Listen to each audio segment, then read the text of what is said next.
Hello and welcome to this masterclass on playwriting.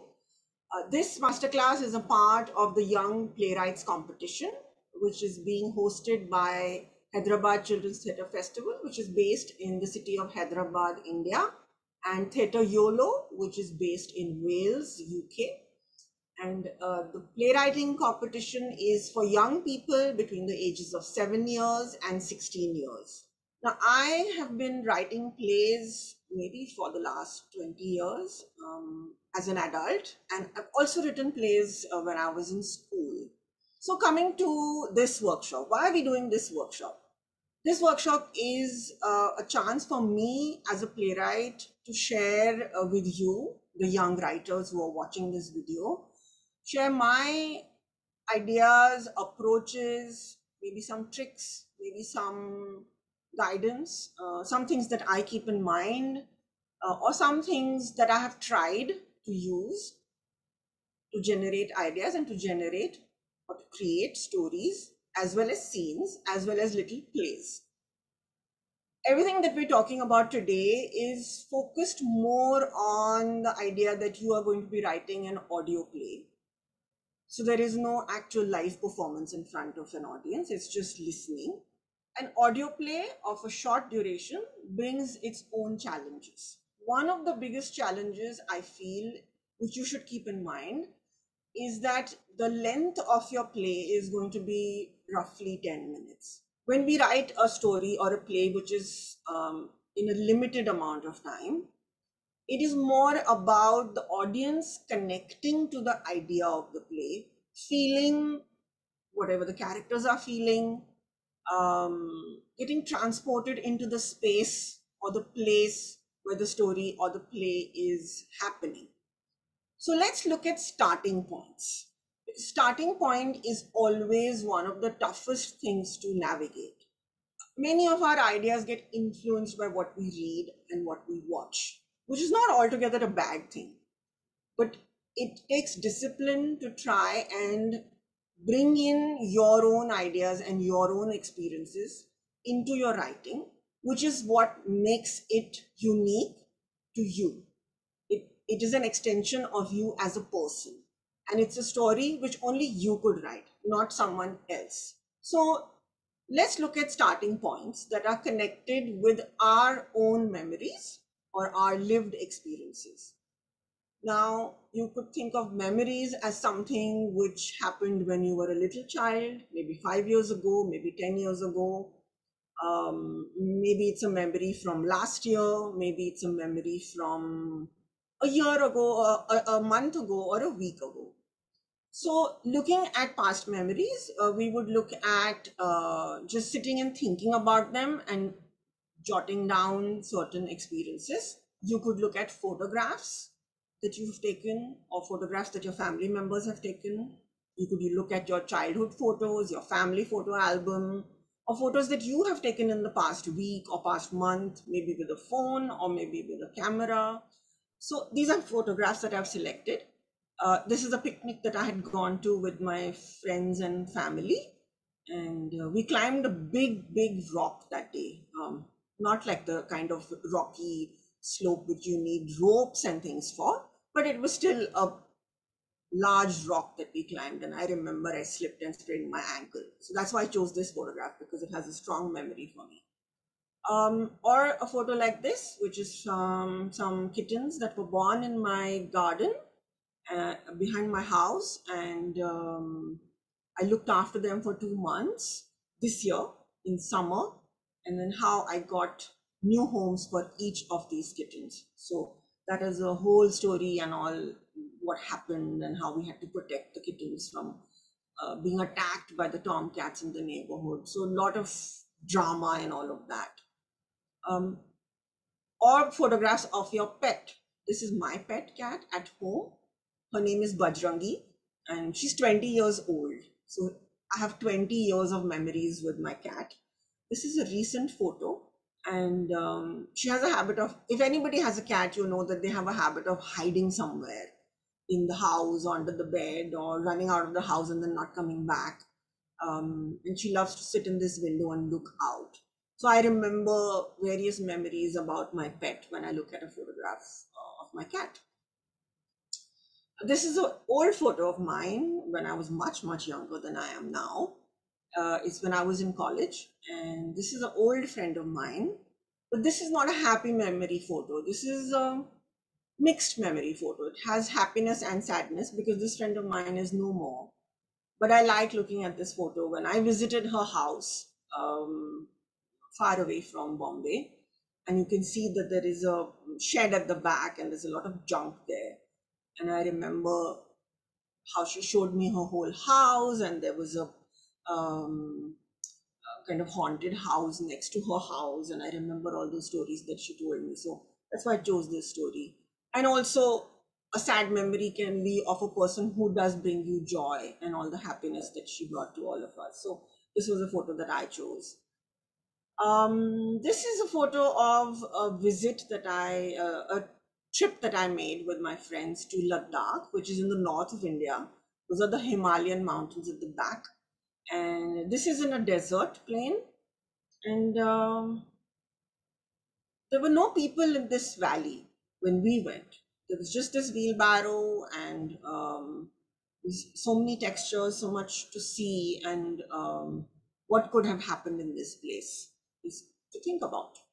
First, you may visit a place once, you have a photograph of it, but you can imagine a story in that place that you have not experienced, but you can put your experience of the place into a story. So that's also something you can do.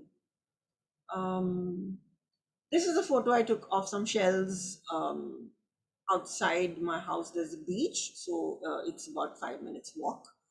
And every day at sunset, there are a lot of people who come and sit in the sand and they make shapes and play with the shells. So, what kind of story could you make with something that is near your house? This is near my house. It could give me a place for the story to happen, the beach. Because when you choose a story, you not only need characters, you also need places, which we call the setting of the story or of the play. It doesn't always have to be inside a house or in a building. It could be in the open space as well or in a forest. This is, I know it looks like an odd photo, but this is a photo from near my house, and there's a lot of junk here. The reason I've selected this is because if you look at a photo like this, you would wonder, why is it so dirty? Why haven't they cleaned up? And that's exactly why I'm showing you this, because I want you to think of what has happened here. Why is all this lying like this? I will share with you what had happened. There was, if you can see the wall on the left, there was a coconut tree on the other side. And 4 months ago, there was a cyclone in Bombay, and that coconut tree fell on this little pump room in my building. And the entire pump room got shattered. All the bricks fell down, and the roof was in pieces. And so this was an incident that happened. And well, if I had been standing in my garden, the tree would have fallen on my head.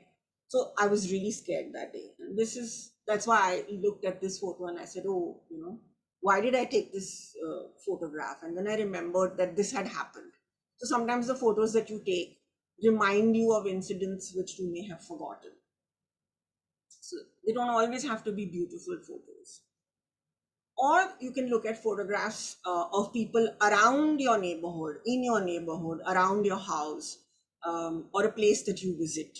Because everybody around you, in your house, on your street, in your neighborhood, or a place you visit, or in your school, everybody is a character, is a potential character for a story.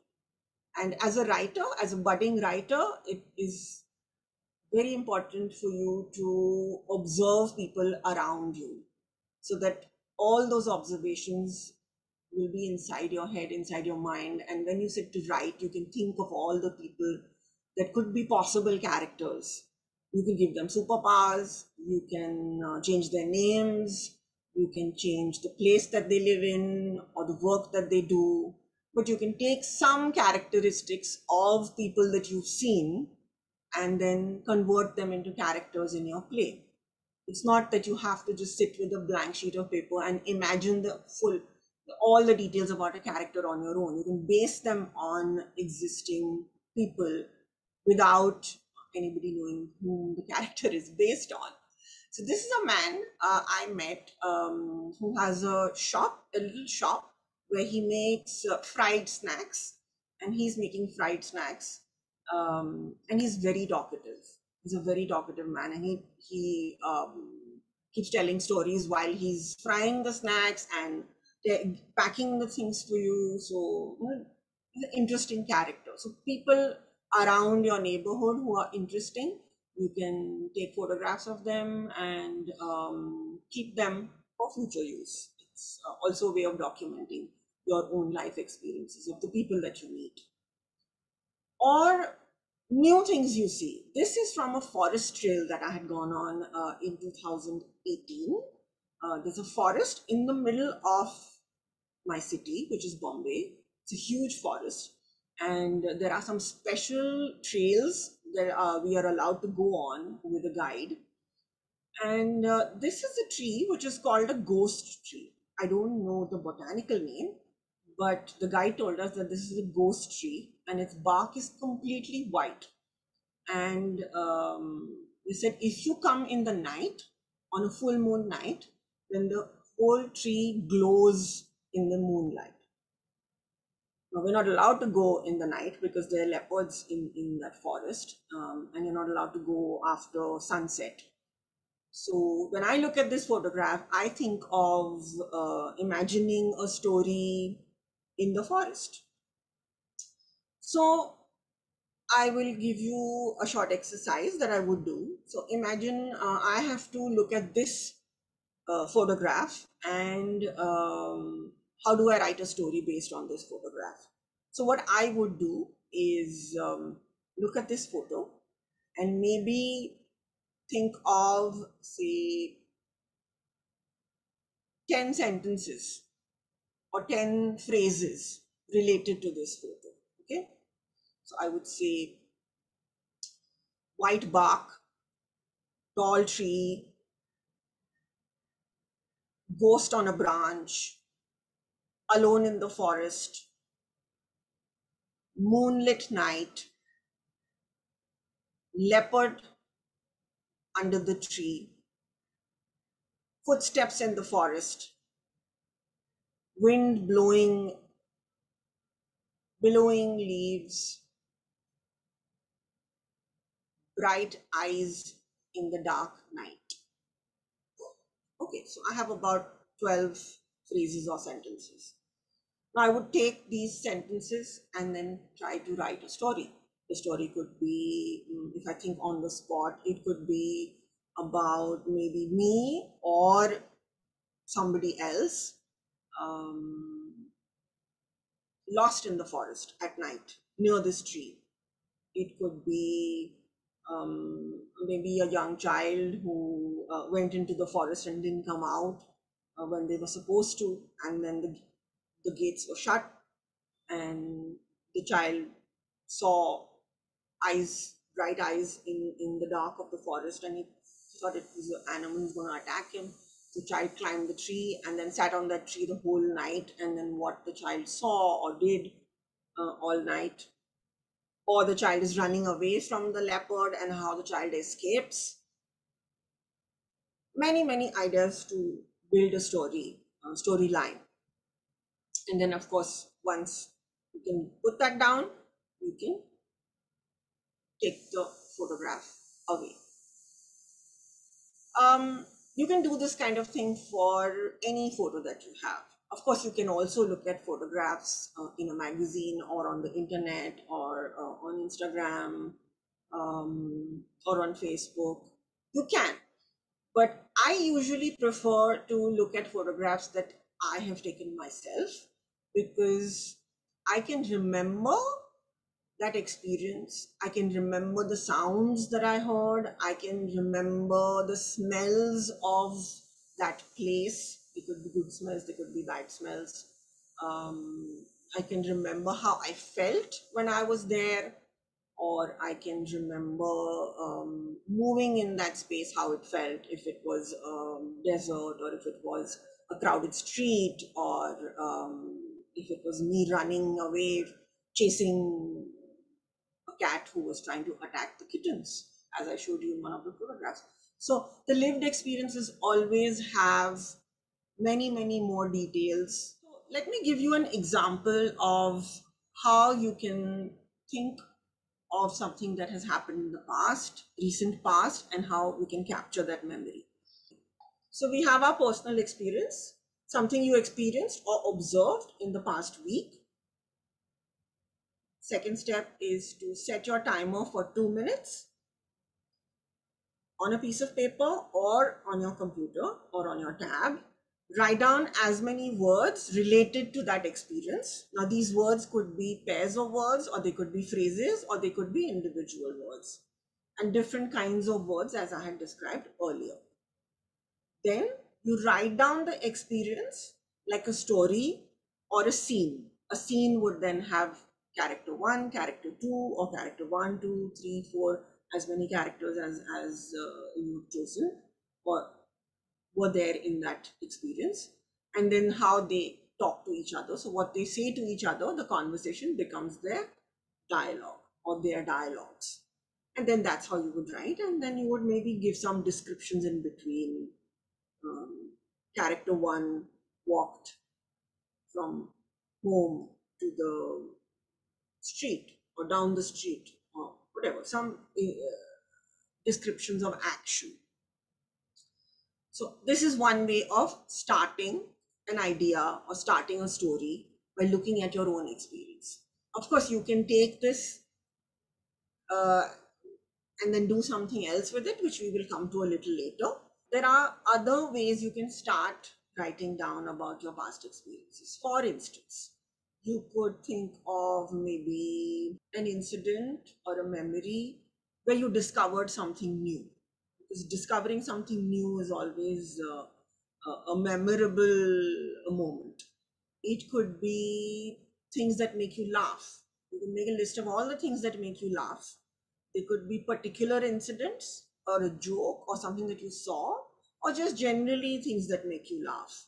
You can also think back about a time when you were part of an argument or you heard two people arguing about something.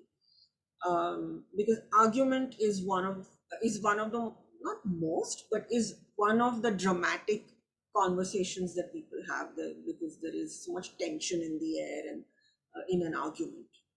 Write this down like you would write down a conversation between two people, but you have it as an argument, so there is a reason, there is a focus for their argument, and then see how the argument builds from beginning to end. Another thing you can do is think of things that make you angry. A lot of things that make people angry. Sometimes it's small things, sometimes it's big things. And you can use those feelings um, and give them to a character that you create. Your character can feel angry in the same way that you feel angry, or in the same way that somebody you have seen around you, a friend or a family member or your parent, how they get angry, and you can transpose that behavior onto a character. The reason I've given you this thing of things that make you laugh or things that make you angry is because there's a lot of emotion in these experiences. So these are some more starting points that we'll just revise, which we just spoke about. An experience of discovering something, make a list of what makes you laugh, and then choosing one of those experiences and creating a story out of it. Or an argument between two people becomes a conversation that can be made into a scene, and then something that makes you angry. And then you write a story or a scene in which a character is angry and there's a reason, and then you elaborate on that and you have a very dramatic scene. Now, moving on, let's look at another exercise. This is a exercise to write a monologue. Uh, so there is monologue and there is a dialogue. The dialogue is a conversation between two people. But a monologue is speech by one person. So let's look at this short exercise of writing a monologue. I have chosen this exercise, writing to your younger self. Okay. So suppose you are maybe 8 years old. So you can imagine your younger self, maybe 4 years younger to you.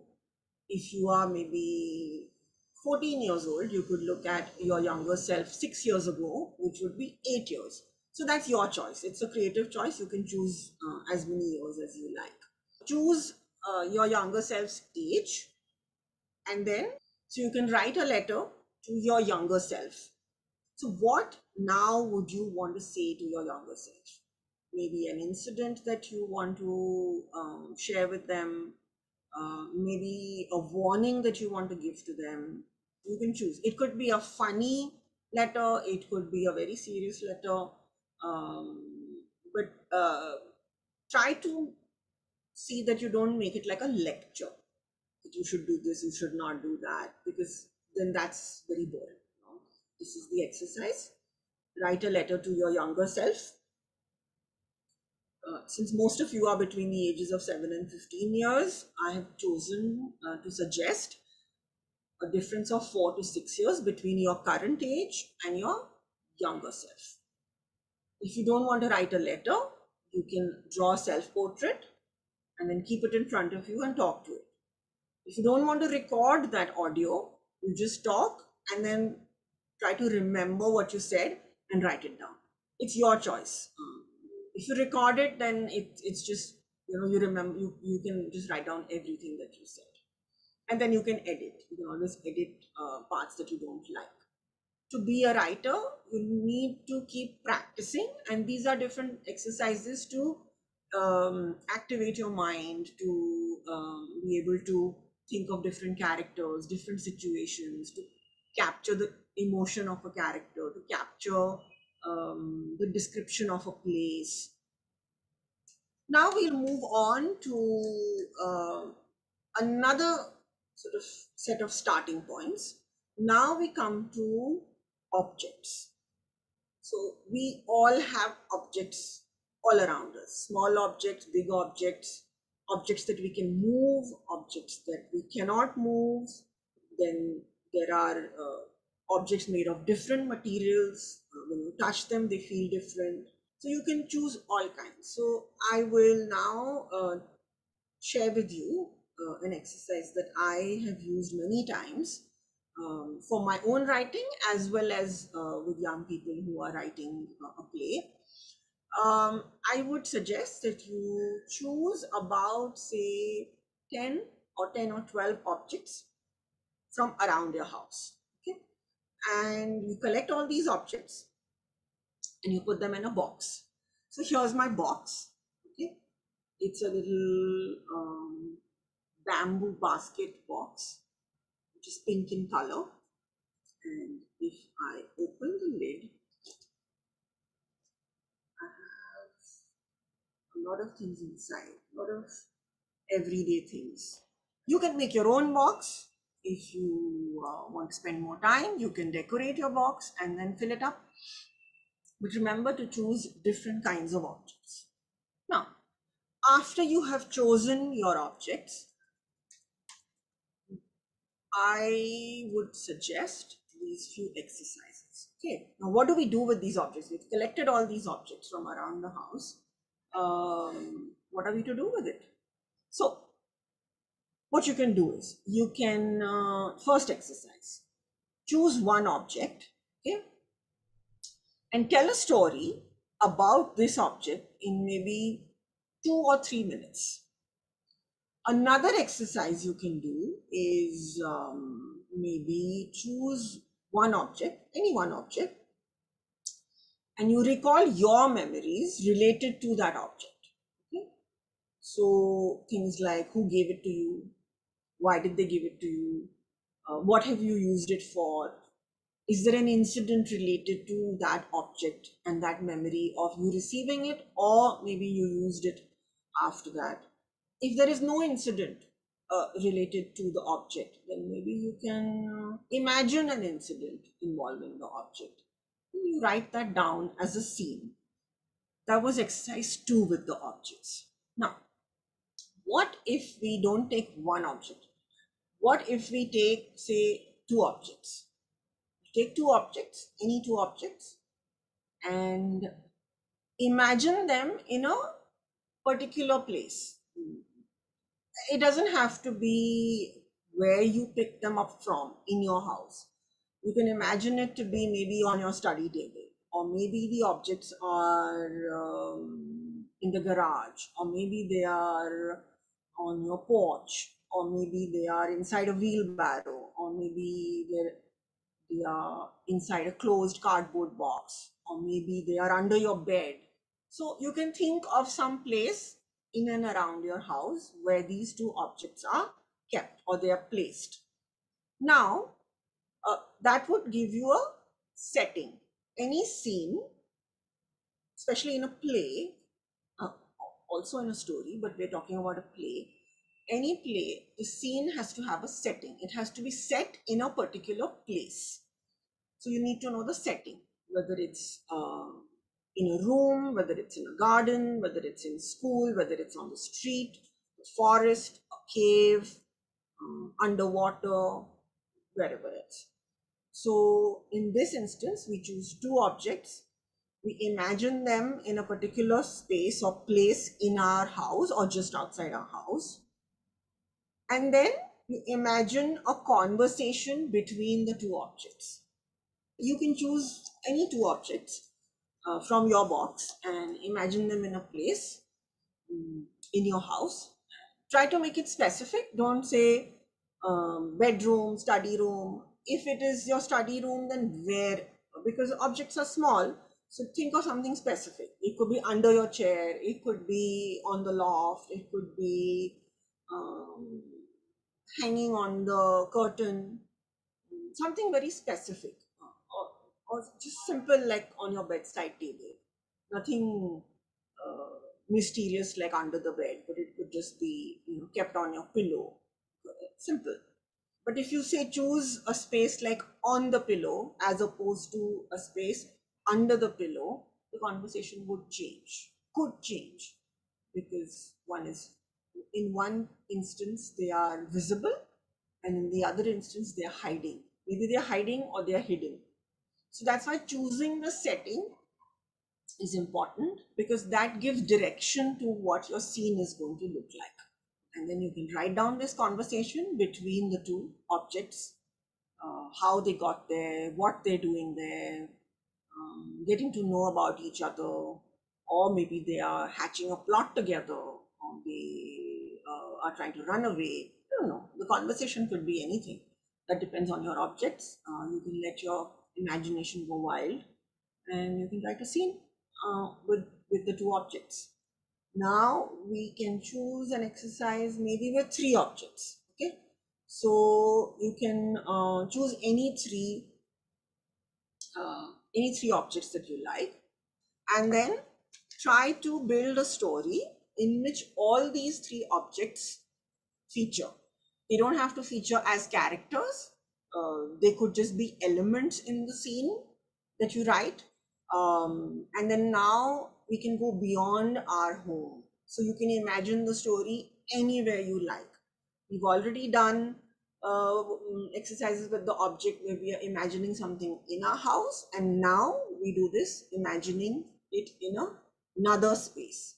It could be a realistic space, which is down the road, or in a forest, or in the sports stadium, or in the swimming pool, anywhere. Or it could be somewhere fantastical, like a magical cave, or in outer space, or uh, anything that you want to imagine. So this last exercise is not connected with your own memories related to these objects. We're just using the objects as a trigger, as a starting point, to get some new idea or new ideas to build a story or to build a scene. If we recap all these points to remember when working with objects, so we choose objects from around the house. We choose roughly 10 objects. put them in a small box or a large box, whatever box is big enough for all your objects to fit. They could include some objects that are special to you, objects that are used every day by anyone at home, some objects that could be broken or damaged, objects that have been put away or are not being used every day or often, and that we would avoid dolls or figurines or stuffed toys or action figures. So these are some of the points that could help you collect the objects and make your object box or treasure box, whatever you would like to call it.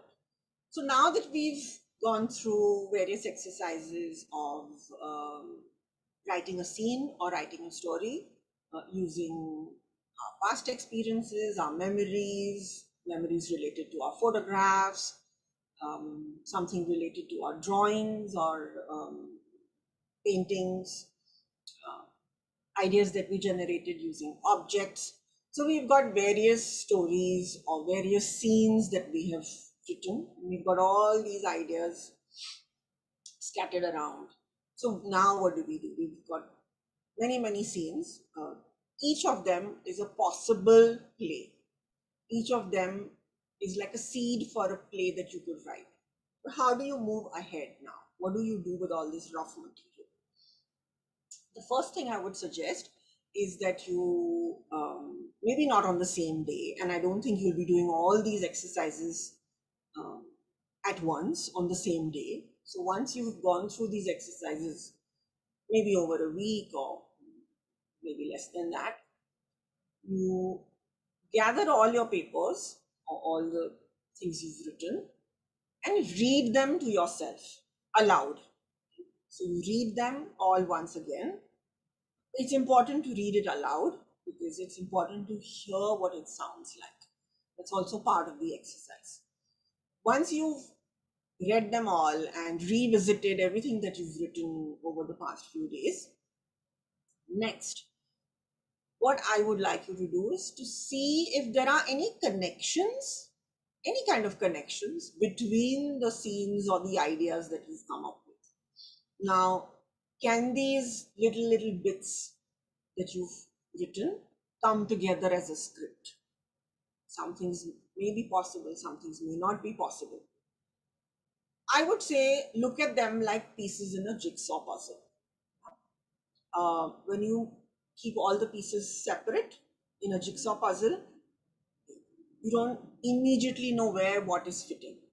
And then you slowly, by trial and error, fit it together. So similarly, you have all these pieces and look at it as a jigsaw puzzle.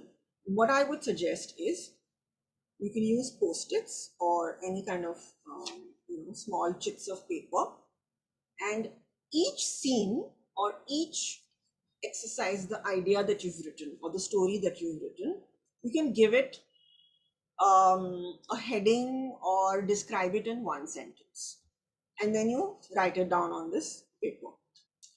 So after you've written on these chits of paper each scene, either you describe the scene in a word or in 2 words or in a sentence, whatever you are comfortable with, whatever you need to remember that scene clearly.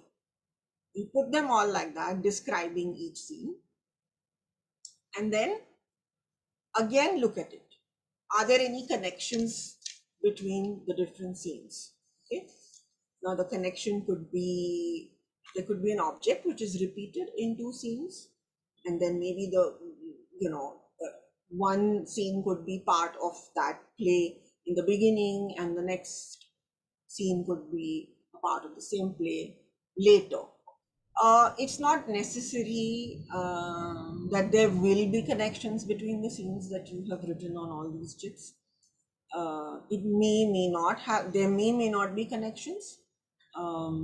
There may be connections which are visible to you only between 2 scenes or only between 3 scenes. In the rest 10, 11 scenes, you feel, oh, there's nothing connecting them. This is all too scattered. It's okay. You can just set them aside. So you choose the couple of scenes that make sense to you and you put aside the remaining chits.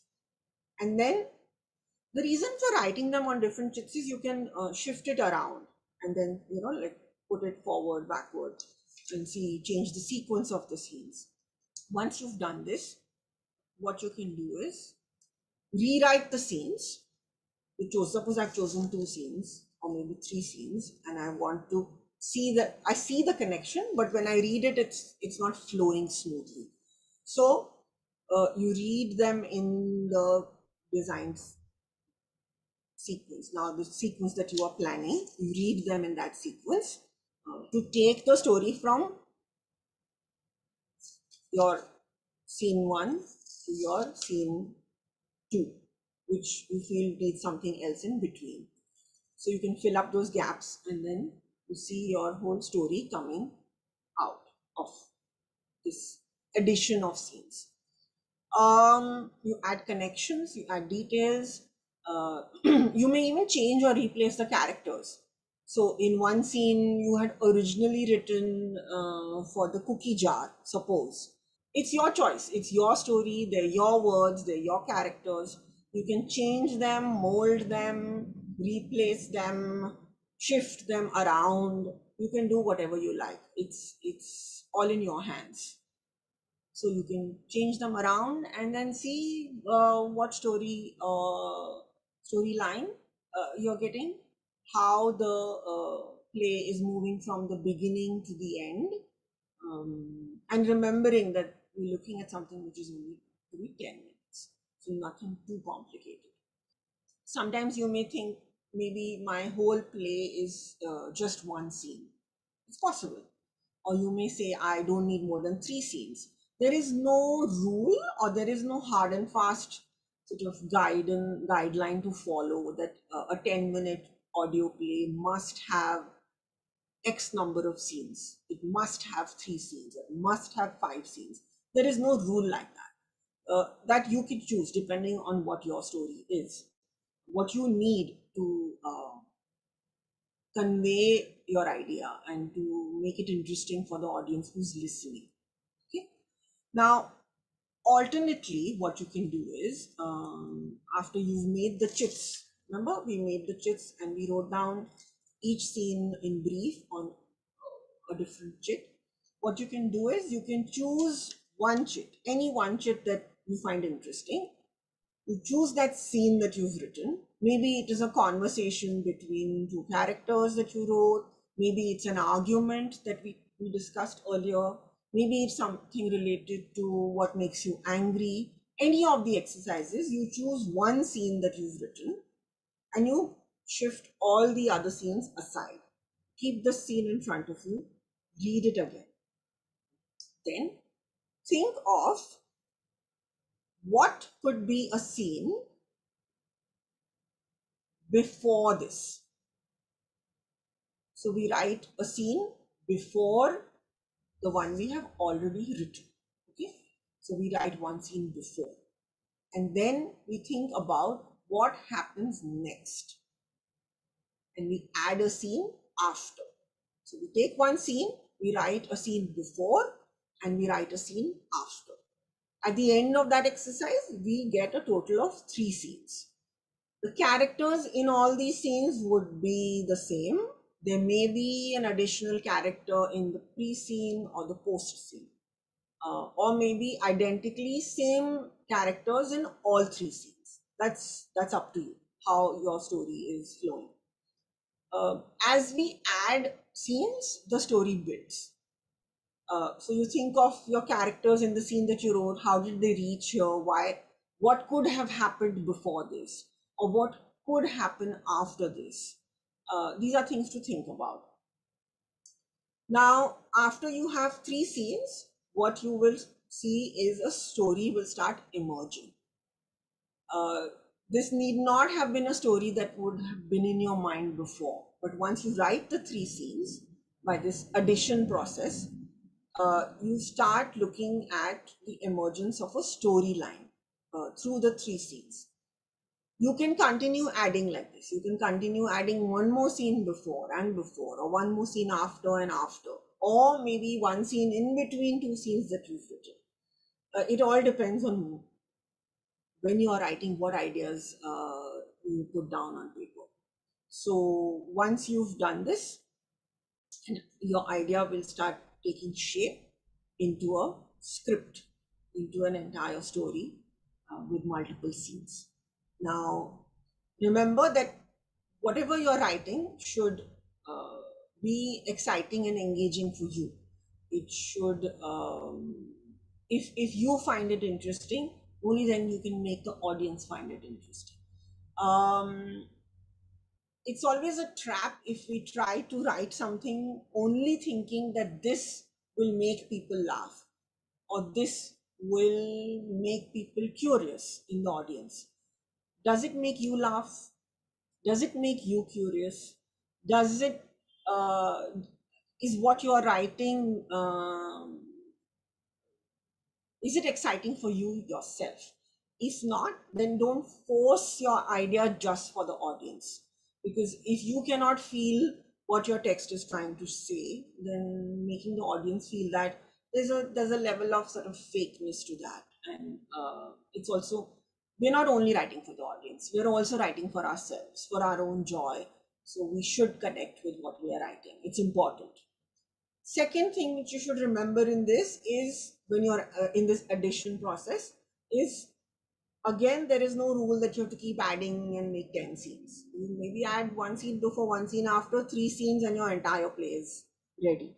Remember just not to overdo the addition part, because sometimes when we add too many things, then the story becomes very messy, and the listeners who are our audience will be confused about which part of the story am I to concentrate on, which is the more important aspect, which character should I think about more than, throughout the story, who's the lead character. So if we add too many details, then we make it very confusing for the audience, rather than them connecting with a particular character or a particular incident and really trying to see it through your eyes as a writer. So this is a addition exercise that you can do with all the scenes that you've written. Put it all together, and it's not that all the chits that you didn't use while you were putting the scenes together, you discard them or throw them in the dustbin. You can save all those ideas, put them in an envelope, keep it in your desk, and maybe look at it later. It's always good to keep your ideas safe so that you can go and look at them again and maybe write something a few months down the line, and it becomes part of your treasure box. All these chits with your ideas become part of your treasure box.